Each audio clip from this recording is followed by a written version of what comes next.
үчүн бизде бүгүн конокто Жогорку Кеңештин депутаты, Ир Жол партиясынын лидери Алтынбек Сулайман мырза келип отурат. Кош келипсиз. Рахмат. Алтынбек мырза, сизге менин суроолорум төмөндөгүдөй болмокчу. Сиз жакында эле Жогорку Кеңеште мындай бир жакшы билдирүү кылдыңыз да. Облустарды жоюп эле салыш керек, район акимдерин жоюп эле салыш керек деп мындай бир неординардуу билдирүү кылдыңыз да. Негизинен бул идеяларды буга чейин Демократ партиясы дагы айтып жүргөн да. Аябай үндөш болду, ошон үчүн кызык болду. Негизи азыр облустарды жоюп коюу маселеси эмнеден келип чыгып атат? Негизи эмнеден улам ушундай муктаждык пайда болуп атат да? Ушул жөнүндө айтып кетесизби? Рахмат. Негизинен бул маселе мага чейин дагы көп саясатчылар айтып жүрүшөт. Негизи элдин катмарында дагы, элдин ичинде дагы мындай сөз көп негизинен. Баягы күнү менин айтканым себеби бул областтык губернаторлор өкүлчүлүк деп бүгүнкү күндө аталат. Бул өкүлчүлүктөрдүн кылган кызматы, кылган иши мындай майнаптуу эмес. Ошентип эле айтканмын баягы күнү. Акимдердин жасаган жумуштары бул элге каршы келип атат деп эле ачык айткам. Бүгүнкү күндө элге эле эмес, бүгүн жалпы мамлекеттик башкарууга каршы келет. Себеп дегенде көп фактылар бар буга. Акимдер, губернаторлор, булардын бюджети жок, биринчиден.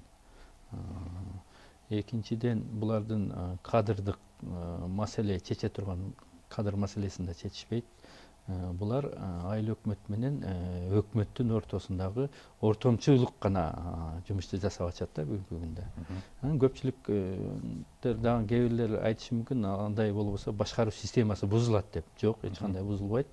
Себеп дегенде бизде эки тепкичтүү бүгүнкү күндө эки тепкичтүү бюджет. Айыл өкмөттөрдү укрупнение мындай чоңойтуп, айыл өкмөттөрдү аймактай кылып туруп чоңойтуп, эки айыл өкмөттү бир кылып же үч айыл өкмөттү региондорду карап туруп ошондо чоңойтуп туруп, негизинен акимдер менен бул губернаторлорду жоюп ташташ керек. Акимдер негизинен баш мыйзамда бекилип калган. Губернаторлорду, областтык өкүлчүлүктөрдү замат деле жоюп салса болот. Буга эч кандай бул жерде тескерисинче биз ошол баш мыйзамга, биздин мыйзамдарга мындай төпкелиштирет элек да. Булардын жасаган иштери эмне бүгүнкү күндө? Жана баягы күнү айткандай эле ушул губернаторлор, акимдер мисалы үчүн 7 областта 7 губернатор үчүн 500 адам кызмат кылат. 500 кызмат. Бюджети 216 миллион. 220 миллион тегерегинде бюджети. Булардын айлык маянасы, ошол расходу. Андан тышкары булардын фонддору бар. Андан тышкары бул губернаторлорго мындай акимдерге бир ырчак берилген, ар бир министрликтер бир ошол райондун же областтын жетекчилерин алмаштырыш үчүн министрликтер алардан сунушу менен кое алат, беките алат. Представление. Эгер акимге ошол райондогу главврачпы же болбосо районобу же соцфонддун жетекчиси же башка ушундай мамлекеттик кызматта ошол райондогу жетекчилер акимге эгер жакпаса, же акимдин досу болбосо, же тууганы болбосо, же группалашы болбосо, же башка болбосо, же колунан кармагандан кийин же парасын бербесе, же ага жакпаса, же анын партиялашы болбосо, ал жерге жетекчи боло албайт. Акимдердин, губернаторлордун эң негизги мамлекетке каршы келтирген ошол рычагы ушул болуп саналат. Бул дагы кандай 40 район болсо, 40 главврач болгон болсо, Минздрав 40 акимдин оозун карап отурат. Каалагандай алмаштырылып, каалагандай кое албайт, иштей албаган. Кайдагы реформа? Ошондой эле образование деле ошо билим берүү тармагында эле ошондой районолордо, соцфонд же налоговый баардыгы ушундай байланып калган. Менин оюмча тез арада буну ордуна келтириш керекпиз. Мына 27 жылдын эгемендик алгандан бери майнап чыкпаган көрүп отурабыз да. Негизи Алтынбек мырза, могу облустар билесиз да. Бул Советтер Союзунда бизде план экономика болот эле да, 5 жылдыктар дегенчи. Ал убакта деген эч кимде менчик болчу эмес. Менчик эсиңизде бардыр. Оштобу, Ала Букадабы, мындай түштүк райондордо, шаарларда мындай этникалык өзбектер гана аттар деп коет эле. Менчик ушуларда гана болот эле. Бир аз базарда соода кылышчу. А калган бардыгы мамлекеттик болчу да. Анан ошого мындай төрттеп күчтүү болуп, Борбордон облуска келет эле, Кремлден Бишкекке келет эле, Фрунзеден облустарга, анан райондорго, анан совхоз, колхоздорго кетчү. Ошондо бүгүн азыр ал система жоюлду. Бүт бардыгы менчик. Анан ошондо облус кандай функция аткарып атат бүгүнчү? Эмне функция, эмне мааниси бар облустун бар болушунунчу өзү? Туура айтып атасыз. Биз ошол илгерки ошо союздун эмеси менен калыптанып калганбыз дагы ошол бойдон калып калды да. Себеп дегенде бүгүн бүт жерлерди менчикке бергенбиз. Бирок ошол убакта чоң реформа жүргөн, ошол дагы аягына чыкпай калган да. Союз кезинде бүт нерсеге мындай очередь эле да, билесиңер. Мороженое алсаңар очередь, нанга очередь, магазиндеги продукты питания бүт нерсе очередь. Азыр ошол очередтер жоюлду, жок азыр. Народный келсең бүт нерсе түрү менен азыр үйүңө доставка кылып келет керек бизге. Себеп дегенде бул менчикке берилип, бул менчик ишканалардын күчөсүнө. А бүгүнкү күндө очередь кайда? Очередь госуслугада. Паспорт столдо очередь. Риого барсаң очередь. Бир справка алам десең очередь. Бүт баардык мамлекеттик гос услугаларда очередь. Буларда атайын мындай, кандай десем, искусственный очередь түзүлүп атат да. Очередь бул убакыт. Элдин убактысы бүгүнкү күндө элдер негизи скорость мындай тез болуш үчүн акча төлөнөт да. Убакытың чоюлса, анан кийин бул жагынан тыйын беришке, параны алганга ушундай мамлекеттик эмне шарт түзүлүп турат да. Бүт баардыгын менчикке бериш керек. Бүт нерсени менчикке берип, мамлекетке минимум алып калып туруп, максимум менчикке, услугалардын баардыгын өзү менчикке бериш керек. Ошондо гана бизде жылыш болот. Ага чейин мындай бул темп менен биздики жылбай келатканы ушундан болуп атат да. Бул негизинен ошо сөзүңүзгө баягы өтө маанилүү нерсени айтып кеттиңиз да. Азыр баягы мамлекеттик кызматка мындай муктаждык бар депчи. Бизде азыр ошого гана кезек болуп атат депчи. Бирок кезек болгондо деле негизи бул облустун функциясы мен такыр көрө албай атам да. Негизи айталы, ошол кайсы бир аймактык деңгээлде кайсы бир кызматка мындай муктаждык болгондо деле алар мындай губернатору жок эле элдер өздөрү эле ошол мейли ошол кызматты ала берсе болбой беле дегеним да. Мисалы паспортту деле же дагы бир кайсы бир уруксат ала турган кайсы бир иштери болсо делечи. Ошон үчүн бул мына бутак моюнча аз мына ашыкча эле турган бутактай сезилип атат да, жети облус. Анан бир буларда бир аргумент бар экен, көбүнчө мына Баткенге айта берет да. Баткен деген облус бар, мисалы, мындай ал жерде ползучу миграция болуп атат, тажиктер кирип кетип атат, анан чек араны бузуп атат, же Тажикстан менен көп, же Өзбекстан менен чатак болот. Ошондо бизге алар менен сүйлөшкөнгө губернатор керек экен деп атат. Негизи мен билгенден чек ара бүгүн губернатордун компетенциясына кирбейт го. Бул погранслужба, СМБ, Тышкы иштер министрлиги мындай карай турган маселелер эмеспи дегеним да. Тупа туура айтасыз, эч кандай губернатордун ал жакта кереги жок. Ошол сиз айтып аткан чек ара кызматы, бул жакта МИД, ошол эле ошол деңгээлде вице-премьер-министрлер бар, ошонун деңгээлинде чечиле турган маселе. Айылдын деңгээлинде, айыл өкмөттөрдүн эле ошол аймак кылып чоңойтуп өздөрү иштей берсе эч кандай. Бул губернаторлорду, акимдерди кармап туруу бул негизги мындай эмеси, причинасы негизги. Бул бийликке кызмат кылуу.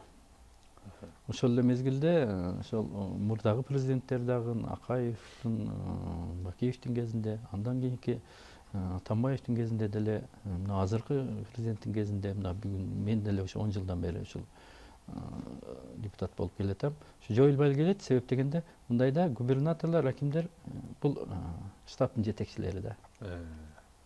Штаттын шайлоого иштешет. Шайлоону кандай кааласа ошондой өткөзүп беришет. Айыл өкмөттөрдү контроль кылышат, ошол эле райондолорду, ошол мугалимдерди, баардык врачтарды контроль кылганга бул элдин эсебинен, бюджеттин эсебинен акча төлөнгөн штаб жетекчилери да булар. Бир сөз менен айтканда. Айтканда анан мындай биз саясий конкуренциядагы анан башка бийликтин партиясы менен анан калган башка партиялар кантип күрөшөт анан? Кайдагы эркин конкуренция? Эми азыр айтышы мүмкүн, менин айтып атканым Алтынбек эми келечекте шайлоого ушинтип айтат деп. Жок, андай эмес. Негизинен бул жерде жумуш жылбай атпайбы? Негизинен эл ушуга акимияттарда же областтык ошо губернаторлордун эмесинде очерет. Акимдин кыймылы бюджети жанагы айтып аткан 220 миллион бюджеттен сырткары булардын фонддору бар. Фонддорго ошол райондогу ишкерлерден акча чогултушат. Айыл өкмөт ар бир айыл өкмөттөн бензинине, кыймылдаганына, командировкасына, областка чогулуш болсо же республикада чогулуш болсо, акимдер, губернаторлор, айыл өкмөттөр айтып эле отурат, бизге ушуну тынбай салык салып турушат деп. Бул ал салык айыл өкмөттүн чөнтөгүнөн алынган, бул кетип аткан мындай бюджеттен сырткары. Ал эстесин элдин чөнтөгүнөн кимден? Базары бар айыл өкмөттөрү бар. Ишканасы бар, чоң ишканасы бар айыл өкмөттөрү бар. Ошолордон алышып туруп чогултуп берип атат да. Анан кийин булардын эмне кереги бар? Иш чечилбесе же бир маселе чечпесе, жана мен айткандай, ким кайсыл мамлекеттин мектептерби же садикпи же көпүрө МЧСин астынан көпүрө ачылабы же башка же ишкерлер бир ишкана ачып атабы же мечит курулуп атабы, ошонун лентасын кыркканда эле барып кайчысын көтөрүп чыгып ошол жерде биринчи алдында турушат ушу өздөрү жасагандай. Булардын кылган иши ушул. Чөнтөгүндө кайчысы барлар дегендей болот. Бир жерде мындай кичине мындай ирониясы дагы бар нерсе болуп атат да чынында. Анан кийин буну элдин баары айтат, эл көрүп турат да, буну биз көрүп турбайбызбы? Анан кийин бул жерде дагы бир чоң коллизия нерсе, азыр өзүңүз айтып кеттиңиз. Айыл өкмөттөргө келип эле салык салынып атат деп атпайсызбы? Мисалы, айылдарда базары бар жерлер болсо, кайсы бир аймактан акимдер же губернаторлор бир республикалык чогулуштарга бара турган болсо, ошол командировкаларын кээде ошондой салык аркылуу топтойт деген сөздөрчү. Андан сырткары деле мыйзамдык деңгээлдеги чоң коллизия турат да бул жерде. Мында карайлы, негизи саясатчы менен мамлекеттик кызматкердин айырмасы чоң. Саясатчы бул эл менен контракт түзүп келген адамдар. Бул шайлоо аркылуучу, добуш аркылуу, булар легитимдүү органдар. Булар саясатчы. Ал эми мамлекеттик кызматкерлер булар дайындалып келген кишилер. Кимиси жогору турат дегенде сөзсүз арийне бул шайланып келген. Шайланып келгендер, ооба. Айыл өкмөттөр бүгүн шайланып келген кишилер. Булар биринчиден айылынан шайланып келип атат. Элдин добушу менен. Элдин добушу менен. Экинчиден ошо элдин добушу менен келген айылдык кеңеш аркылуу дагы шайланып атат. Мындай дабыл шайлоо, эки жолу двойной шайлоо өтүп атат. Эми ушуларга дайындалып келген башчы болуп атат. Мындай дайындалды деген нерсе бул сиз айлыкка бар анан кылып кой деп бирөөнүн айтканын кылып келген киши, шайланып келген кишиге чоң болом дегени бул коллизияда карама каршылык болуп атат. Сөзсүз. Эл парламентти шайлайт, депутаттарды шайлайт, президентти шайлайт. Калганы дайындалып атпайбы? Парламент премьер-министрди шайлап атат, бекитип атат. Премьер-министр тигилерди бекитип атат. Естественно, премьер-министр парламентке подотчетный, а парламент элге подотчетный. Эл ушул салыгын чогултуп 140 миллиард сом чогултуп атат. Ишкерлер, жер салыгы, башка бүт салыктар менен 140 миллиард сом бүгүн. Бул биздин өлкөнүн бюджети. 140 миллиард сомдун 90 миллиард сому мамлекеттик кызматкерлерге кетип атат. айлығына кетет. Айлығына кетет. Жөнөкөй бир кароолчудан президентке чейин 90 миллиард сом. Ошонун ичинде биз да барбыз да. Андан кийин сырткы карызга, ички карызга, өнүгүүгө акча калбай калып. То есть айтайын дегеним, элден чогулган акча ушу мамлекеттик кызматкерлерди багыш үчүн эле чогулуп атат да бүгүнкү күндө. Бул деген мындай несправедливо да, бул дегенчи. Бул деген туура эмес да. Бул аябай. Ошо менен эле тим болуп калбай, ушул бүт мамлекеттик кызматкерлер, ошол бардыгы врачыбы, мугалимиби, милициясыбы, башкасыбы бардыгы элге эл төлөп атпайбы? Элге кызмат кылыш керекпиз да. Биз тескерисинен бардыгы текшерүүчү орган болсо келет да. Налоговыйдан баштап таможнясы бардыгы булар услуга көрсөтүш керек да. Алар прокурор, следователь болуп алышкан. Төгүп аткандан сырткары дагы жанагы скорость деп атпайбы, очередин алып сатат же бир чоң эсеп менен санайт дагы. Мындай кылсак мынанча бересиң деп. Эки жагынан тең элдин чөнтөгүнөн кетип атпайбы. Жанагы көмүскөгө кетип аткан акчалар дагы ошол да. Ошон үчүн элдин нааразычылыгы ушундан болуп атат. Эл көрүп турат да. Ошондо азыр мындай сиздин айтканыңыз менен дагы могу илимде да айтылган нерсени анан Грузиянын тажрыйбасында мен салыштырып көрсөм, азыр мындай картина көрүнүп атат да.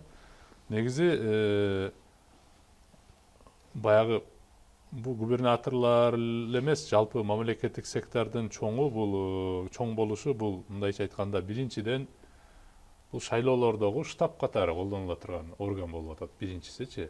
Анан экинчиси бул коррупциянын эң чоң булагы ушул жерде болуп атат. Себеби дегенде айтылат экен, тиги Грузиядагы тажрыйбаларда айтылгандай, негизи мамлекеттик сектор менен менчик сектор чоң да эми. Баары келип эле ушулардын баягы мамлекеттик кызматтарга муктаж болуп келгенде, экөөнүн ортосу чоң болуп, контакт көп болгон сайын бул жерде баягы сиз айткандай саботаж кылат экен да, атайын кезектерди кылып, мисалы 15 мүнөттө кылып бере турган ишти атайын 3 күнгө созуп, анан берки 3 күн чыдабайт да адам. Башка жумушу бар да. Өлүп кетсинчи деп Убактын алып атпайбы? Өлүп кетсинчи деп анан 5000 сомду таштап туруп анан ишин бүтүрөт экен да кетет. Ушундай нерселерди мисалы кыскартуу, мамлекеттик кызматты кыскартуу биринчи. Экинчиси ошону баягы дижиталдаштырып салуу, баягы компьютерлөштүрүп салуу да. Бул баягы негизи бул мындай айтып атпадыбы, баягы дижиталдык электрондук өкмөткө өтүү деген нерсечи.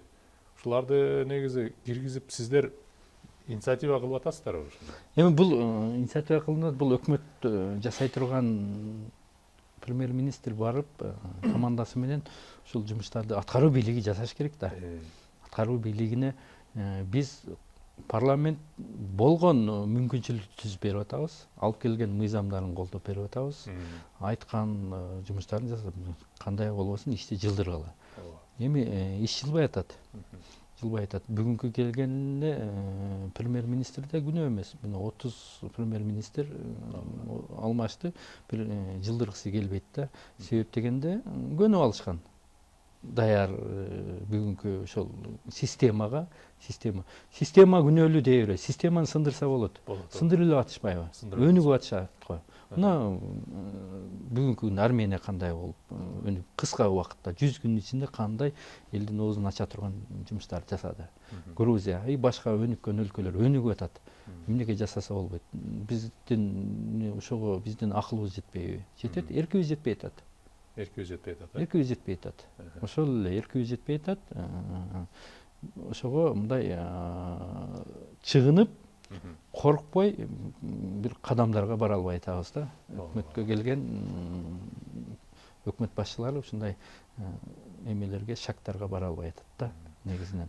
Дагы бул азыр ошол облустар менен кошо дагы бир үндөш маселе бар да. Бул облустар ошол мамлекеттик сектордун бир бөлүгү да булчу. Андан сырткары азыр бизде өзүңүз билгендей 39 мамлекеттик мынандай мекемелер бар да. Анын ичинен 16сы министрлик, калгандары агентчиликтер, кызмат, фонд деп анан булар 39га чейин да бүгүнчү.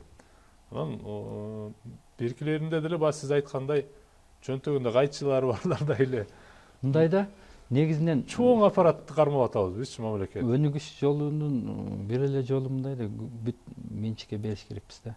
Мамлекет бизнеске, мамлекет услугага, ушул нерселерге аралашпаш керек да. Мына мындай эле айтайын. 6 миллион населениябыз бар. Bunun 3 milyonu işke жарактуусу. Калганы балдарда. 3 миллиондун 1 миллиону мигрант болуп кетип атат. 2 миллионубуз калып атабы? 2 миллиондун 700-800 миңи пенсионерлер. Инвалид башкалар менен 1 миллионго жакын. 1 миллион калып атат. Ишке жарактуу 1 миллион. 1 миллион адамдын 380 миңи мамлекеттен айлык алып иштеп атат. Жанагы 300. Айтайын дегеним, 2 киши иштеп 1 адамды багып атат. 1 миллиондан. 2 киши иштеп 1 адамды багып атат. Бул несправедливо да, 2 киши иштеп 1 миллион адамды. Жок дегенде 5 киши иштеп 1 адамды багыш керек да. Жок дегенде. Анын үчүн не кылыш керек экенбиз? Кыскартыш керекпиз. Бүт мамлекеттик. Бүгүнкү күндө көчөдө кетип атып любой менен киши менен сүйлөшсөң, каерде иштейсиң десең, иш жок дейт. Иш жок. Хотя өзү ал киши, например, мурунку милиционер, бывший же башка жер бир кызматкер, анан иштен кеткенде бүгүн таксовать этет, же базарда отурат дейли. Таксовать этип 1000 сом табат. Бир күндө 1000 сом тапсын же 500 сом. 500 сом тапсын. Айына 15 000 сом табат да. Ал убагында мамлекеттик иште туруп 6 000 сом, 7 000 сом айлык алган. Анда кызматым бар деп айткан да. Бүгүн ишим жок дейт. Бүгүн себеби көп арактап атат. Элдин түшүнүгүндө ушунда мамлекет бүт өзүнө алып алганда ишке жайлаштырууну, иштерди мыналарды. Буларды кыскартып, бүт услугалар бүт берип, мамлекет айтыш керек анан. Жок, биз жумуш биз бербейбиз, биз шарт түзүп беребиз. Жумушту коопсуздугуңарды эле карап беребиз. Коопсуздук, билим берүү, саламаттык сактоо, ушуларды бүт карап беребиз. Калганын өзүңөр жумушуңарды табып, өзүңөр ишканаларды куруп, өзүңөр баардыгына шарт түзүп, ушундай кылып бериш керек. Ошондо мындай жылыш болот да. Биз ошого барышыбыз керек. Сөзүңүзгө аралжа Алтынбек мырза, азыр сонун нерсени айттыңыз. Мына баягы мамлекет бүт баардык милдетти өзүнө алып алып, ошончо мамлекеттен иш күтүп атышат да. Күтөт деп. Сизге бир картинаны айтайын, азыр таң каласыз же мүмкүн билесиз. Жапанда биз негизи баардык нерсени, завод, фабрикаларды урдап кетти, анти-мынти дей беребиз да. Биз баардыгы эле баягы коммунисттик стереотип менен ойлонобуз. Жумуш десе, сөзсүз баягы каска тагып алып, балка алып алып, баягы заводдо темирди уруп атканда чачырап аткан нерсени гана, автомашты гана элестетебиз да. Жумуш депчи. Чынында айтайынбы, Жапанда чакан жана орто бизнес ошол айталып, мына кыргыздын жөнөкөй сөзү менен айтсак, мына ошо Жаңыбайдын самсаканасы дейбизби, же бир жерде чач тараш дейбизби, же боозокана ачып койду, бир жерге же бирөө семичке сатып атабы, бул чакан ишкана да. Ушундай бизнес Жапандын улуттук экономикасынын үлүшүндө 99%, ондон 3%. 99,3%. Биз билген ошо Toyota, Sony, азыркы Lexus, Mazda, мунун баары биригип 0,7% түзүп атат. Бул деген нерсе баардыгы менчик, баардык чакан ишканаларды биз завод, фабрика деп карашыбыз керек да. Азыр кийим тиккен кыздар Бишкекте 60 000 кыз кийим тигип иштейт экен. СССРчүрүндө 60 000 кызды иштеткен цех бар беле? Жок эле да. Жок эле. Мына бул ушул өзү завод, фабрика болуп атпайбы? 18 киши иштесе деле кичинекей чакан фабрика болуп атпайбы? Же кичине дүкөн ачсак деле турабы? Ошого анда эмнеге эле мамлекетти биз милдетин алып алып, же элге дагы жакшы жашоо бербей? Мына бул жанагы мен айтып аткан бюджеттен акча содержанияга кетип атат. Андан тышкары жанагы бул жагынан дагы элден алып аткандан сырткары канча мамлекеттик зданиялар бошойт. Акиматтар, губернатордун зданиялары миңдеген квадраттар. 5 этаж имаратта турат. Имарат. Биз мектепке здания жок, же башкага здания жок. Бошойт ошолорду больница кылабыз, ошолорду университет кылабыз, мектеп, билим берип, ошолор частныйларга берип, ошолорду эметсе болот. Мына центрде, Бишкектин центринде, Сум дейли. Сумдун 1 квадрат жери, 1 квадраты $20 $50 чейин. 1 квадрат жери. А мамлекеттик ошол эле сумдун жанындагылар, ак үй, көк үй, башкасы баардыгы зданиялар. Эмне кылат булар? Зыян. Ошол жерден канча зыян? $50 эмес, ал жерден светке төлөбөйт, салык төлөбөйт, башка төлөбөйт. Бир министрдин кабинети 1000 квадрат, 500 квадрат. А частныйлар кандай кылып иштетип атат? Мына Золотой квадрат Кыргызстан, Бишкектин ортосунда Золотой квадрат эле ичинде канча миңдеген, миллион квадрат здания турат. Буларды мамлекет пайдаланганга бошотуп туруп 14 министерствонун 7 министерствого түшүрүш керек. Жанагы 39'дун баарын 15 эле кылып койсо болот эле да. Баардыгын кыскартып, АОлорду, ГПларды, канча бир ишканаларды бүт жоюш керек. Бүт берип салыш керек. Анан кийин жылат. Көмүскөдө бүт ошол жакта бүт бекилип жатат. Мамлекет өзүнө алып алганда ошо менен андан кийин бир жылыш болбой атат да. Ушундай нерселерди бүт менчикке бериш керек. Менчикке бериш керек. Кыргызстандын территориясында, границанын ичинде, кыргыз мамлекетинин ичиндеги 6 миллион эли менен тоо ташы суу менен баардыгы жаратылышы менен бул мамлекеттики да. Ооба. Мамлекеттики да. Баардыгы мамлекеттики да. Андан дагы эмнеге анын кайра мамлекеттики деп бөлүш керек? Бүт бериле тургандарды частныйларга, элге берип туруп, сата турганды сатып, кыргыз газды $1 сатып бердик. Ызылдап чыкканбыз. Эмнеге берип беребиз деп. Газ боюнча маселе жабылдыбы? Жабылды. Иштеп атышат. Эмне үчүн Кыргызстандын жарандарына, ишкерлерге ошондой башка ишканаларды, бүгүнкү кичи ишканаларды бөлүп $1 берсек эмнеге болбойт? Бекер берсек эмне болот? Сата турганды сатып, сатылбай тургандарын бекер иштеткиле деп. Ошондо жылыш болот эле. Ошондо элге да жумуш болот эле. Өзүнөн өзү жумушсуздук чечилмек. А биз кармап алып мынтип турабыз да. Кыймылдатпай. Анан акырын четинен кыркылып баары сатылып кетип атат. Ал чөнтөккө кетип атат. Ал мамлекеттин казынасына түшүш керек да. Инвентаризация жүргүзүп, бүт бүгүн болгон мүлктү эсебин чыгарып, анан кийин аны акырындап эмеге чыгарып туруп, торгко чыгарып туруп, аукцион негизинде сатыш керек. Кыскартыш керек. Мамлекет эч кандай ишкерчилик менен, эч кандай бир услуга менен алектенбеш керек. Мамлекет жалаң гана салыкты чогултуп, ошо салыктын эсебинен жанагы коопсуздук, саламаттык сактоо, билим берүү, инвалидтерди, жакыр үй бүлөлөрдү жана ошогошкон маселелерди гана чечип, калганын бүт бериш керек. Керек болсо ошо билим берүүнү делечи көбүн разгрузка кылып частныйга бериш керек. Частныйлар азыр күчүп аткан лицейлерди көрүп атабыз, мына башка менчик мектептерди көрүп атабыз. Бериш керек ошолорго. Бериш керек. 50% мектептерде 50%-ин берип салып туруп, калган 50% төлөй албагандарга ошол эле бюджет, образованиянын бюджети калат, анын сапатын көтөрсө болот да. Ошондой болот эле да. Бүгүнкү күндө билим берүүгө частныйлар мына $10.000, мына Кембридж эмелер $10.000 арзанырактары $2.000 экен. Бир балага төлөш үчүн. Образованиянын бүгүн санасак, бизде $300 тегерегинде бир балага бир жылга. $300 төлөгөн мамлекет төлөп атат, а $3.000 экөөнүн билим берүү 10 эсе айырма болсо кандай анан кийин бизде билим берүү өнүгөт? Бир нерсени талап кыла албайбыз, туурабы? Бул деле мугалимдердин айлыктары аз, алардан кантип талап кылабыз? 5000 сом айлык алып атса мамлекеттин мектептеринде, менчик мектептерде 30.000 сом, 50.000 сомго чейин алсак, анан экөөнүн эмесин кандай мындай болот? 90-жылдар эсиңизде беле? Бишкекте биз студент кезибизде кечки саат 6-дан кийин, 8-ден кийин тамак жеш мүмкүн эмес эле. 90-жылдардын ортолорундачы. Себеби бардыгы эле мамлекеттик баягы университеттердин ашканалары же мындай болот эле, анан менчик кафе дегендер анда жок эле да. Анан кийин кечки саат 6-7-ден кийин тамак жегенге жер жок десеңиз, аябай кыйналат элек. Бүгүн ошонун баары менчикке берди. Бүгүн Бишкекте каалаган жериңизде менмин деген даамдуу тамактын баары ушундайлар бар экен.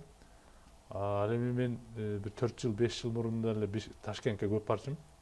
Ошол жака барсаңыз ат менен төөдө айырмасы. Биз Ташкент болуп калгандайбыз, илгерки Ташкентте болуп калганбыз. Ташкентке барсаңыз андай эркин мындай даамдуу тамак жей турган жерлер саналуу да. Бул деген ошо баягы сиз айтып аткан ошо менчикке бергенде өзү тейлеп, өзү мындай даамдуусун берип, конкуренция өзү мындай жөнгө салып коет экен. Бул жагынан аябай эле мындай макул болсоң болот да, өтө эле. Так, эми мамлекеттик оптимизация дегенге келгенде, облустарда айттык, райондордо айттык, бирок бүгүнкү реалдуулукту айтып карай турган болсок, сиз өзүңүз кандай мисалы көрөнгөнүңүз бар да? Биринчи этапта моуну моундай кылсак болот, анан экинчи этапта моуларды жойсок болот, анан ошонун артынан оптимизация болуп, элдердин айлыгы да өсөт эле деген, мисалы мамлекеттик сектордун кандай өзүңүздүн мындай көрөнгөнүңүз бар азырчы? Негизинен мына жергиликтүү башкарууну айттык эми. Акимдер, губернаторлордун булардын кереги жок. Айor өкмөттөрдү кеңейтип, бийликтин баардыгын ошол айыл өкмөттүн өзүнө бериш керек. Айыл чарба министрлигинде эле жойсо болот, мисалы, туурабы? Айыл чарба министрлигин көптөгөн министрликтерди бири-бирине кошсо болот, жойсо болот. Экономика жок бүгүнкү күндө. Экономдун эмне кереги бар? Бүгүн эмне иш кылып атат ушу Минэконом? Мен мисалы үчүн Минфиндин ортосунун ичине бир отделкалуу эле киргизип салыш керек. Көп министрликтерди, көп ишканалар, ГПлар бар. Толтура биз көзүбүзгө мына 15 министрлик эле көрүнө берет да. Ооба. Жок, ал астында көп нерсе бар. Ооба. ГПлар, АОлор, агентство, ведомстволор, ушулар аябай көп да. Ушуларды бүт кыскартып, бүт жоюп, бүгүнкү күндө например, мына банк системасында РСК менен Айыл банк мамлекет не кылат? Кредит берип, мамлекет частный банктарга бериш керек бүт өнүккөн өлкөлөрдө. Мамлекет өзүнүн эмесин кармап не кылат. Ошо частный банктар менен услуганы көрсөтө бериш керек. Бериш керек ошолорго бүт. Мисалы үчүн дагы айтайын дегеним, анан мына парламентке дагы көп сөз болуп атат. Парламентте мен кечээ айткандан кийин өзүңөр кыскарып, өзүңөр жоголбойсуңар деген.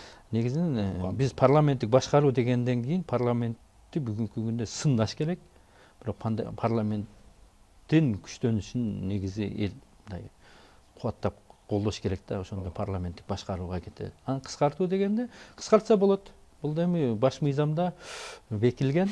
Буну парламентти 90-га түшүрсө болот, 60-га түшүрсө качественно иштейт. Эч каршылык жок. Аны парламент өзү бүгүн кыскарта албайт да. Ал эми баш мыйзамда бар. Бүгүн акимдерди дагы жанагы баш мыйзамда бекилип калгандай акимдерди дагы жое албайт. Бул дагы сөзсүз кийинки этаптарга референдум менен барыш керекпиз да.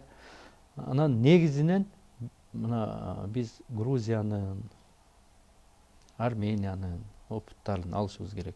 Эми Грузия, Армения деп эле айта берет деген дагы элдер бар болчу. Мына өнүккөн Азияда өлкөлөрдүн Япония, Малайзия, Корея кандай өнүгүп атышат? Булардын моделдеринен алсак болот. Эмне үчүн болбойт экен? Европанын көп өлкөлөрүнөн ушундай эмелерди алсак, алардын бүт эмелерин алып өзүбүзгө мындай биздин менталитетке туура келе тургандай кылып туруп адаптация кылып туруп ошондон кетсек болот да. Бул парламентаризм моюмча ошо биздин менталитет деп ойлойм да. Бул курултай деген институт. Курултай бүгүнкү күн парламент өзү курултай да. Туурабы? Ал эми сизге Алтынбек мырза, сизге бир нерсени айтайын, немени, кызык нерсени айтайын. Могу парламенти күчтүү өлкөлөрдө демократия орнойт экен да. Сөз эркиндиги, демократия. Мына өзгөчө мына чыгыш Европа, анан посткоммунисттик өлкөлөрдө парламенттин булчуңунда өлчөп коюптур илимдечи. Биз эми парламенттин күчтүү эмес экенин кантип билебиз дегенде ал жерде индекс бар экен атайынчы. Ошол индексти алып караганда негизи парламент тарапта күч 61%тен көбүрөөк болсо, ошол өлкөдө демократия орноптур. 60-тан ылдый болгон өлкөлөрдө орнобой мындай. Анан 50-дөн түшүп кеткен өлкөлөрдө сөзсүз диктаторство болуп калат экен да. Азыр индекс менен айтайын, Өзбекстанда 24% күч бар дейт парламентте. Казакстанда 28, Тажикстанда 31. Бизде азыр 51-53. Акыркы конституция менен мени ченеп көргөндө ошону. Анан чыгыш Европанын баардык өлкөлөрүндө 66-дан жогору да. Ал эми бизге окшогон көчмөн эң бизге жакын бир тууган өлкө бул Монголия. Монголдордо парламент дүйнө жүзүндөгү эң күчтүү өлкөлөрдүн ичинен экен, 82% деп турат. Бул деген нерсе Монголдордо бийлик 5 жолу алмашып турат. Президент буларды 2 жолу шайланган укуктуу экен, бирок биринчи шайлоодон кийин эле 5 жыл өткөндөн кийин эле экинчисинде президент утулуп кала берет экен. 5 жолу ушундай болуптур. Бизде мүмкүн эмес да мындай нерсечи. Бул деген нерсе эмнеден дегенде ошо негизи парламент чечүүчү ролду ойнойт экен да. Бирок тилекке каршы бизде биз парламентаризм дегени менен рычагтын баары негизинен дагы деле бизде парламенттин колунда эмес болуп калат. Буга эч ким мындайда биз акыркы күндөрү президентти күнөөлөйбүз да. Президентти күнөөлөштүн кереги жок, буга парламент өзү күнөөлүү да. Өкмөт биз өзүбүздүн бүгүнкү баш мыйзамдагы жумуштарыбызды өзүбүз аткара албай атабыз да. Анан кийин төңкөп атабыз да, негизинен ушундай болду. Мен дагы өзүмү бул жерде күнөөлүү деп эсептейм, коалициянын көпчүлүктүн бир партиясы катары. Биз негизи буга дагы бир убакыт керек окшойт деп ойлоп атам да, бир тепкичтер менен акырын өзүнө келет. Парламент азыр бүгүн сиз айтып аткандай 50-52%. Бул дагы бир убактарда бир-эки парламент созуп алмашкандан кийин ошол 70-80ге барыбир барат деген жакшы үмүттөмүн да, ишеничте. Мурда 41 болчу. Бир аздан болсо да көтөрүлүп атат да, көтөрүлүп атат. Ошого барышыбыз, ошого шарт түзүшүбүз керек да. Биз бүгүн парламентти күчтөндүрүшүбүз керек. Биз ушу демократияны кыргыз эли негизи түбүнөн караганда бул демократ болгон да. Кыргыз 5-6 урууну биригип, илгеркини алайлы. 5-6 урууну бириктирип, ортосунан бирөөсүн бий шайлап алышкан. Ошол башкарган. Эгерде ошол бий же хан дейбизби, ошол туура эмес башкарса, бир урууну басмырласа, бир урууну басмырлап, аны туура эмес же салыгын же башка бир эмесин кылбаса, ал ошол эле күнү элин жыйнап, башка колотко көчүп кеткен. Мен сага баш ийбейм, мен өзүмчө. Бул демократия. Калгандары чогулуп же болбосо аракет кылган биринчи тигиге не түшүргөнгө, эгер күчү жетпесе, ал бийликке баш ийбей көчүп кеткен. Бул демократиянын түпкү эмеси ушундай да. Бир жолу шайлоо болгон, кадимгидей алардын өздөрүнүн ортосунан уруулар биригип шайлап алышкан. Ошо демократиянын эмеси, көчмөндөрдүн биздин калыптанышы, биздин каныбызда ошол калыптанган. Биз ушу менен гана өнүгөбүз. Президенттик башкарууга дегенга мен көп деле мындай кошуло бербейм. Себеп дегенде эки революция бекеринен болгон жок. Биз аны көрдүк. Анан кийин биз Казакстан менен Россияга өзүбүздү салыштыра беребиз да, көп мезгилде түшүнбөй. Казактар жылына 80 миллион тонна нефть өндүрөт. Биздин бир жылдык пайдаланганыбыз 1 миллион тонна. 1 миллион тонна. Кыргызстан пайдаланган нефть продуктасы 1 миллион тонна. Эми 80 миллион тонна. Албетте буларда акча көп. Орустарда, Россияда акча көп, нефтиси бар, башка. Бизде эмнебиз бар? Болгон алтын, ишенген алтыныбыз дүйнөгө запасы менен өндүргөн саната бир 50-нчи местада экенбиз. Өзбекстан 9-нчы местада болду. Бир ызы чугулбай эле, унчукпай иштеп атат. Биз, то есть бизде таяна турган ресурсубуз жок. Бизде бир элди жылдырып кете турган локомотив бир ресурс жок. Же деңиз жок, же темир жолубуз бир эмеден чыкпай атат. Эмне кылыш керек? Биз бир гана элге мүмкүнчүлүк бериш керек, менчикке эркиндик беришибиз керек. И ошол менчиктер өндүргөн продуктаны, өндүргөн өндүргөн продукцияны биз сыртка чыгарганга мамлекет ошол шарттарды түзүп беришибиз керек. Болду. Башка эч көп кыйналыштын кереги жок. Биз башка нерсе менен туура эмес жака энергиябызды жумшап атабыз. Биз башкаларды туурап атабыз.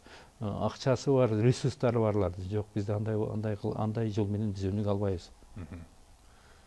Эмесе Алтынбек мырза, бүгүн атайын убактыңызды бөлүп ушундай бир кызыктуу аңгеме куруп бергениңизге мен чоң ыраазычылык билдирем. Себеби бул акыркы мезгилде могуну өзүңүздүн оозуңуз менен айтканыңыз дагы оюмча бул өтө маанилүү мындай сигнал болду деп ойлойм. Жалпы кыргыз саясий аренасында, жалпы кыргыз коомчулугунда да. Буга чейин мындай бүдөмө ойлор айтылчу, бирок сиз такыр айтып атасыз да. Мондай аргументтериңиз да бүгүн өзүңүз келип, эмне үчүн ошентип айтканыңызды мындай логикалаштырып, аргументтештирип түшүндүрүп бердиңиз. Бул оюмча кийин ушул чындап эле ушул айткандарыңыз ишке ашышына оюмча бул кезекте бир кадам болот деп ойлойм да. Кудай буйруса. Кудай буйруса ушу дагы оюмча ушу либералдык күчтөр дагы мындай рационалдуу ойлонгон адамдар дагы бул оюңузду колдоп, чындап эле өкмөткө да жетип, конкреттүү албай эрк менен байланышып кетер, өзүңүз айткандай. Урматтуу көрүүчүлөр, эмесе биздин бүгүнкү улустөр жана турмуш көрсөтүүбүздүн кезектеги чыгарылышы аягына келип жетти. Бүгүн бизде тема мамлекеттик секторду оптимизациялоо болду. Анын ичинен тагыраак айтканда, облус институттарынын бүгүн кереги барбы жокпу, алардын функциясы жөнүндө кеп кылдык. Бүгүн бизде конокто Жогорку Кеңештин депутаты, Бир Жол партиясынын лидери Алтынбек Сулайман мырза болду. Эмесе кайрадан көрүшкөнчө сиздер менен кош айтышам. Жакшы отуруңуздар.